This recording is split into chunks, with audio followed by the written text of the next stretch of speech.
everyone. This video is going to go over the homework assignments listed in the Week 7 module. So if you look at the Week 7 homework assignments tab in the Week 7 module, you'll see several items listed. The first one is the chapter readings for this week, and it tells you that you'll need to read chapter 3 and then pages 55 to 59 of chapter 4. Once again, this is more of a refresher. It just reinforces the material that I've presented in the Week 7 module, so it's just there for you as another resource. You do not have to spend a lot of time going over those readings. The next item listed under the Week 7 homework assignments is, of course, the Week 7 journal. So we're not writing a research paper for this course, but I am going to go over some of the basics of research in APA format. So right now I'd like you to tell me what your experience has been with writing research papers. Have you had to write any in the past? What did you struggle with? What do you still need help with in terms of research papers? Finally, what do you know about APA format? Do you have any experience using APA format or any questions about APA format? So I'm just trying to get a feel for what everyone's experience and trouble areas are with research papers in APA format. Okay. The next item for homework in Week 7 is Week 7 Assignment 1, Thesis Statements. So this is one of those assignments where underneath the assignment instructions I've provided a link to a document, the Word document, that you can download so that you can type in your answers. The questions are there and you can just type it in, save it, and submit it that way if that works best for you. You can also create your own Word document if you prefer. But for this one we're going to work with thesis statements. So there's two parts to this assignment. Part 1 is asking you to choose the best thesis statement from a pair of statements. So there are 8 pairs of possible thesis statements. For each pair, I want you to choose the option you think would work best as a thesis statement. So for example, Part 1, Question 1, there's option A, The Hunger Games is a science fiction adventure film based on the novel of the same name by Suzanne Collins.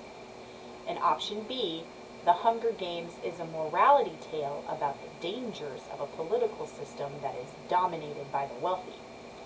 So out of those two options, which one do you think would make the best thesis statement for an essay? You can underline or highlight your answer, or mark it in some way so I know if you're choosing option A or option B, right? And there's 8 pairs of those. So for part 2, I'm asking you now to create a thesis statement. And I've given you an example in a box underneath the part 2 instructions, showing you what I'm asking for. So what you're going to see when you go to the actual questions for part 2, you're going to see a topic that's given to you, and then 3 supporting ideas that are given to you for that topic. Your goal is to take the important information from the topic and the 3 supporting ideas and create a thesis statement out of them. So for the example that I've given you, the topic is you have won the lottery and can choose to travel anywhere in the world. Write about one place you would like to visit and explain why you'd like to travel there. The supporting ideas that you're given are, I would travel to France because I love French food. Paris is one of the most beautiful cities in the world and I would like to see it. And I would like to practice my French and become more fluent. So based on those 3 supporting ideas, that's what we would be discussing in the body of the essay. Take the most important elements of those supporting ideas and create a thesis statement. So the thesis statement that's been created for this example says, if I won the lottery and could travel anywhere in the world, I would travel to France because I love French food, I want to see Paris, and I would like to become more fluent in French. Right? So that thesis statement didn't add any extra stuff to it. It stuck with exactly what was given in the topic and the 3 supporting examples. okay? So you're going to be asked to do the same thing for 3 different topics. So for number 1, your topic is education is important to have. The 3 supporting examples are, it could enable one to get a better paying job, it could make a person a more interesting individual, and it makes a person a more informed citizen. Now you need to create the thesis statement for that topic and those 3 supports. So education is important to have because, and then use the information from the supporting sentences to finish that out. Remember, you're not adding anything to these. And all the information you need is right there in the topic and the supporting sentences. Your job is just to take the important elements out of those and create a thesis statement. And remember, a thesis statement is one single sentence, okay? You're not taking whole sentences and mushing them together to create a big run-on. And you're also not having, your answer shouldn't be 2, 3, or 4 sentences, even if they're grammatically correct. You're just taking the important elements from all of the information given to you and creating one single sentence to serve as a thesis statement. And you're going to do that 3 times. Okay? All right. Now the next item for homework is Week 7 Assignment 2, Introductions. Again, this is one of those assignments where I have given you a link to the Word document for the assignment so that you can just fill in your answers on that sheet with everything provided for you. But you can also create your own Word document if you prefer. Okay, so for this one, you are given a sample introduction to read, and it's there in italics underneath the title where it says introductions. So read that introductory paragraph there in italics. After you've read it, then you're going to complete task 1. You're going to answer the following questions about that introduction. And the questions are bulleted there for you.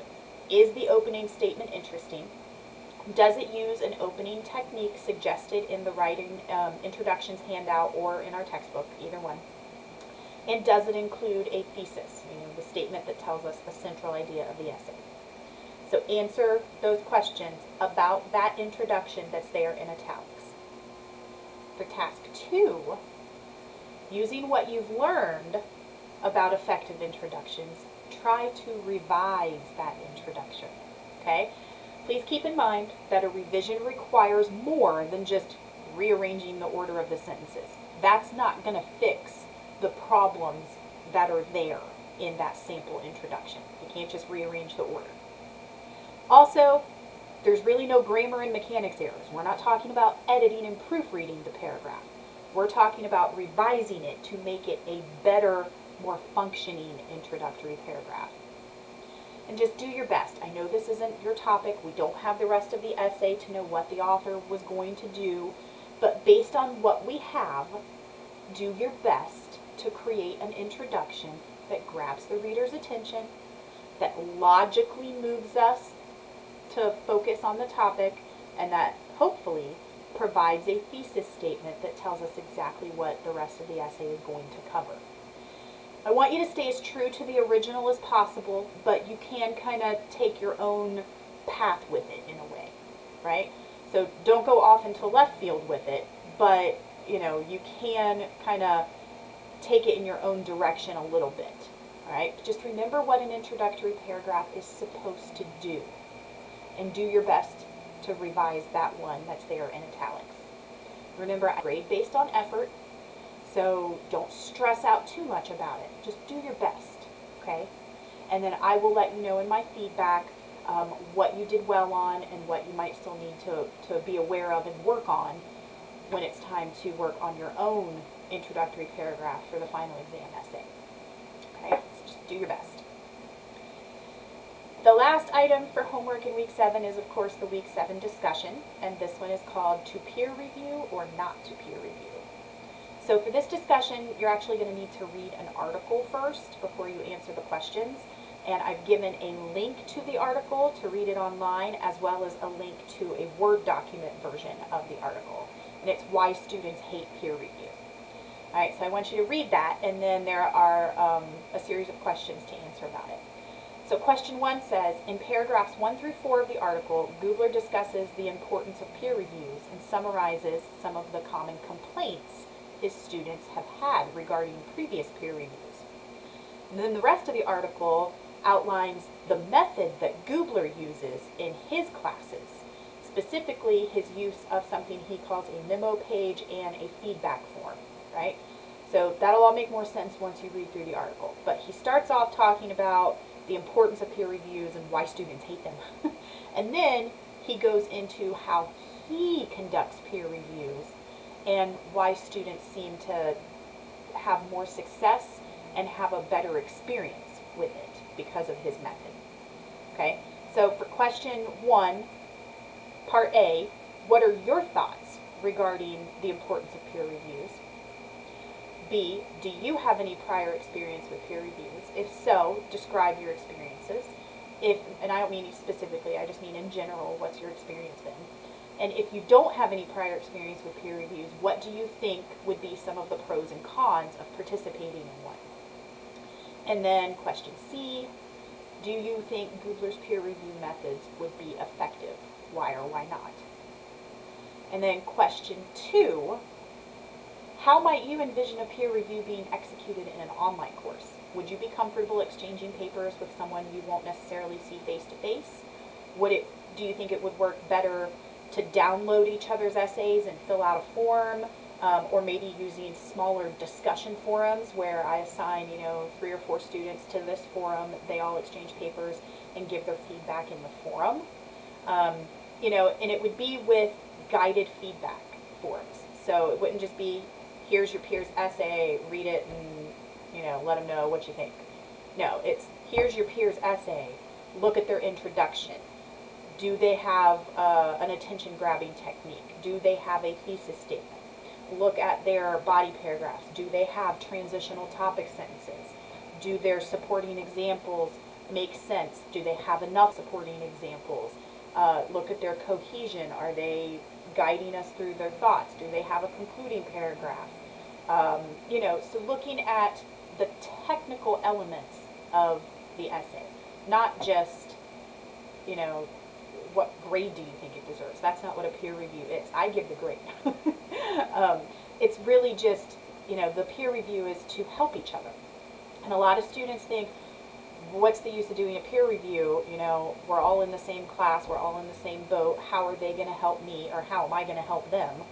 And everybody is at different skill levels. So if you are someone who writing comes naturally to, or you're just, you've already worked on it quite a bit and you have good stuff going on in your essay, that's going to be an example perhaps for the person who's reading it. Okay? But you all know what it's like to read something that doesn't quite hit the mark. And we can tell each other in respectful, constructive ways where we think some issues might be. We can also learn from each other, right? Either way, whichever side of the fence you're on in terms of skill level, the peer review could be beneficial as long as everyone understands exactly what they're looking for, right? So knowing that you would have that guided feedback form, how do you envision peer review working in an online class? Do you think it could work? How might it look? How would that go? And then just your thoughts on that. Okay, try to have your answers to the discussion posted by Thursday at 11:59. That way everyone has plenty of time to respond to 2 classmates before the discussion closes Sunday night at 11:59. If you have any technical difficulties with the discussion or submitting any of the other items, please let me know right away so that we can try to get that worked out. If you have any general questions about the assignments, how to complete them, how to answer them, what I'm looking for, please reach out to me about that as well, and I'll help you as much as I can. But good luck with everything, and I'm very much looking forward to reading your responses for this week's discussion.